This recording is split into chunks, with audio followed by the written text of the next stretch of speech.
Bagong taon, bagong ikaw. Bagong umaga na matatanaw. Bagong daan na hindi ka na maliligaw.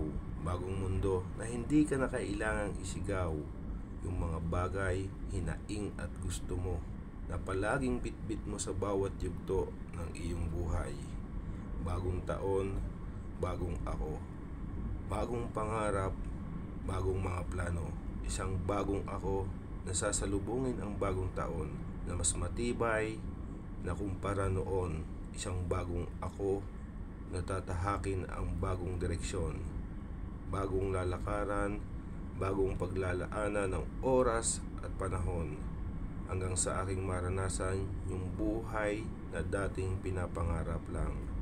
Sa mga nagdaang panahon, isang bagong ako na mas malakas at mas determinado, mas mahusay, mas ganado, mas matibay, mas porsigido, mas matapang, mas matatag, mas magiging makatao. Isang bagong ako na hindi magpapatinag sa kahit na sino.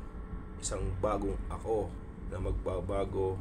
Isang bagong ako na magpapabago sa takbo ng sarili kong kwento.